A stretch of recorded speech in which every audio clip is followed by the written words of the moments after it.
Hi உறவுகளே, எல்லோரும் என்ன பண்ணுறீங்க? நல்லா இருப்பீங்க நம்புகிறேன். இப்போ ஒரு விஷயத்தை பற்றி பேச போகிறேங்க. என்னென்னு பார்த்தீங்கன்னா, கற்றுக்கொள். ஒரு விஷயத்தை பார்த்தீங்கன்னா, எப்பயுமே பார்த்தீங்கன்னா, நம்ம கற்றுக்கொள்ள முயற்சி செஞ்சுக்கிட்டே இருக்கணும்.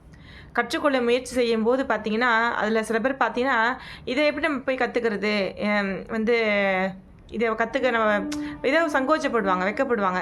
இதை போய் நம்ம எப்படி அவங்கள்ட்ட போய் நம்ம இந்த அளவுக்கு படிச்சிருக்கிறோம், நம்ம இந்த அளவுக்கு ஒரு எஜுகேஷனல் அளவில் வளர்ந்துருக்குறோம். இருந்தாலுமே கூட இதை போய் எப்படி நம்ம அவங்கள்ட்ட கேட்டு தெரிஞ்சுக்கிறது அப்படின்னு சொல்லிட்டு ஒரு சங்கோச்சப்படுவோம்.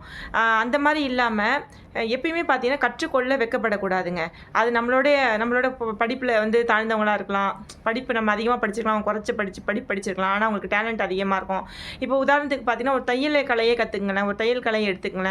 அதில் பார்த்தீங்கன்னா இவங்க நல்லா படிச்சிருப்பாங்க. பார்த்தீங்கன்னா ஒரு கலெக்டர் எக்ஸாம் எழுதியிருப்பாங்க, ஒரு ஐபிஎஸ் எக்ஸாம் எழுதியிருப்பாங்க.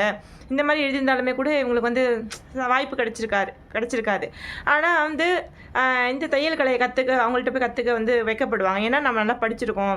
அவங்க 10th படிச்சிருப்பாங்க, 8th படிச்சிருப்பாங்க. நல்லா தையல் கலையில் சிறந்து ஓங்கி வளர்ந்துருப்பாங்க. ஒரு 4 பேர் கற்றுக் கொடுக்குற அளவுக்கு அவங்க இருப்பாங்க.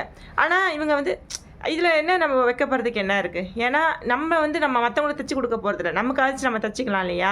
அதை ஏன் போய் நம்ம கற்றுக்க நம்ம ஏன் அதை வெட்கப்படணும்? அது வெட்கப்படக்கூடாது. அதனால் இதை இந்த உதாரணத்துக்கு மட்டும் சொல்ல, எல்லாத்துக்குமே தான் சொல்கிறேன். எப்பயுமே சரி, ஒரு விஷயத்தை கற்றுக்கொள்றதுக்கு நம்ம வெட்கப்படக்கூடாது, தயங்கக்கூடாது.